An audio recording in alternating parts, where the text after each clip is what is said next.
Oh, okay.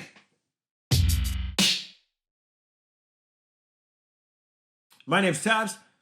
This is 0102 Studio, and this is the Anthem MRX 740. Let's get into this. When I was contacted for doing the Paradigm Founder 120H review, they're like, hey, do you want to do it? I'm like, yeah, sure, except I just sold my AV receiver not too long ago, and I don't really have anything to power it. And so Paradigm happily sent along this from their sister company, Anthem, the MRX 740. This is an amazing full-featured receiver, and it looks satisfyingly different than anything else on the market. Up front, on the right, my right, your left, is these large panel LCD screen, and on the left of that you have, on the right of that you have like the volume knob and some simple buttons, and then it looks overall really clean. It's all metal, which is really nice. The only thing from the design front is it has a ton of badges like printed on it. I could do without those, to be honest, but not really a big deal. Features. It's got all the features, like all the features. It sits in the middle of Anthem's AV receiver lineup, flanked by the 540 on the lower end and the 1140 on the high end. This one in particular is an 11.2 preamplifier 7-channel amplifier with Dolby Atmos DTSX, I get that wrong every single time, DTS:X, and it is IMAX enhanced. It's 140 watts per channel of continuous power into 8 ohms, includes ARC Anthem room correction, HDMI version 2.1, and is 8K upgradable.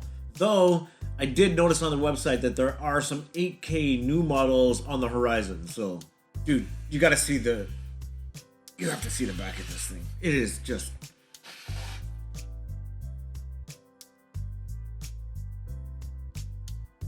oh my god, there's so much stuff on the back of this. If you saw my where the heck are the small AV receivers, I kind of joked about how my Marantz had way too much stuff.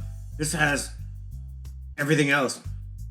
Specifically 7 HDMI inputs, 3 outputs. One of them is HDMI E ARC. I could never get it to connect to my crappy Samsung TV. I think it's a fault on Samsung's end because everything I tried on here was correct. It's just my TV just never connected. So I connected optical into this guy for TV and movie watching because we use the smart hub on the Samsung TV to watch all of our content. 3 optical inputs and an optical output? I don't know what that's for. Coaxial inputs, 5 analog inputs, a local network connection, a full host of audio pre-outs, like everything. I think it's this side. Yeah, like everything. If you want to pre-out everything, I don't know why you would, because this has so much power. But I guess maybe you're powering nothing but massive floor standers everywhere. Typically, let me get this out of the way again. Typically, if you've ever used an AV receiver, you know that the onboard user interface experience sucks. Like, it's always cheap 1985 graphics. This, it's all done like on your device of choice. Like, you can use it on your mobile phone, your tablet, or in my case, I just had it on my MacBook Pro. And it's a full user interface where everything is infinitely customizable and it works really, really well. It's really easy to connect to. For the tweakers out there, yeah, you can tweak this to your heart's content. Personally, I'm not much of a tweaker. That sounds horrible. I like to set it and forget it. And that's what I did when I first set this up. When I ran ARC the first time, I completely screwed it up and it kind of neutered the speakers in general. It essentially set the cutoff levels pretty high, but the Founder 120s, they have like 1,000-watt amplifier in each speaker, and so when the signal goes into them out of this guy, it gets split between I think it's under 300 hertz. Everything under 300 hertz gets sent to that onboard amplifier in the Founder 120s, and that controls all the bass energy, and then everything above it is in the analog domain. Since this basically set the cutoffs too high, none of that low frequency information made it into the Founder series.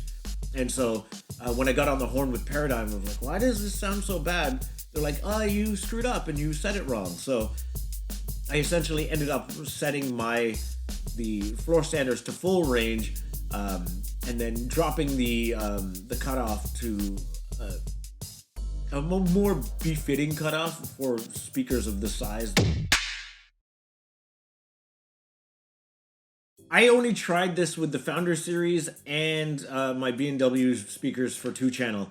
From my limited listening, I don't really have an overall comparison for you. I mean, I sold my Marantz SR6009 about a year and a bit ago, and it sounded good, but it kind of blew for music. And this sounded great. However, I did have them paired with the Founder series, and everything sounds great. What I can say is this had more than enough juice for those speakers, and way too much juice for like the B&Ws behind me. Like, it's kind of overkill for something like that. I think I'd be lying if I said this had a sound characteristic that I could pinpoint just because I used it in conjunction with the Founder series on a whole, and that overall experience was exceptional. Like, I have nothing bad to say. I mean, everything from top to bottom was great. Bass was powerful, highs were clear, all that good hi-fi stuff.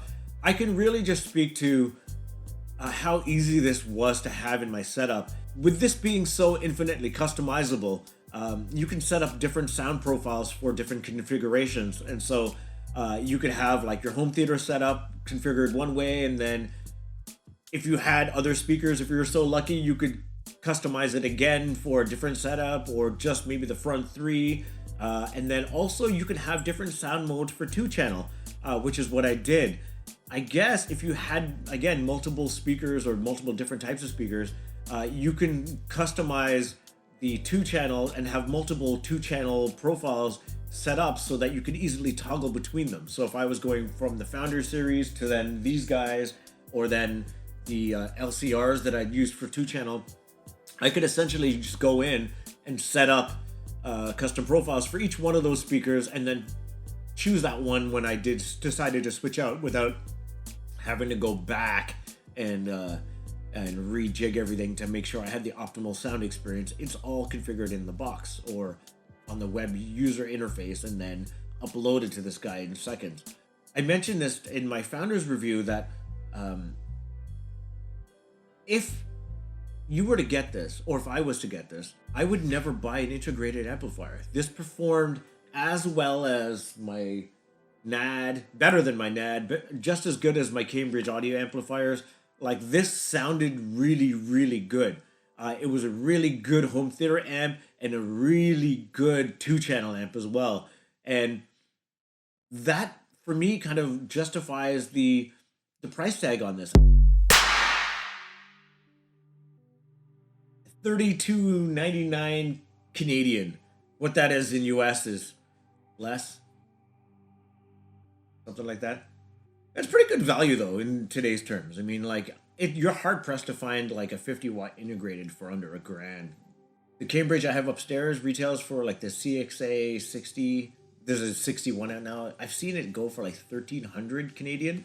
And if I'm being perfectly honest, I used it for music more. I think maybe like 40. It was a 60-40 split, like 60% music and 40% home theater. Even though I was supposed to be doing a home theater review, it just sounded so good for music that I found myself just listening to music over and over again.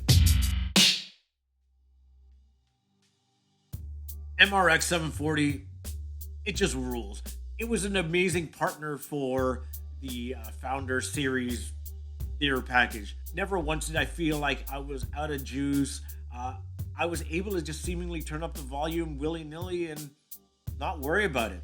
And for 2-channel listening, it was seemingly on par, or if not better than things like, well, it's way better than the NAD that I have back there, and it was kind of on par with the Cambridge amplifiers that I have in the house too.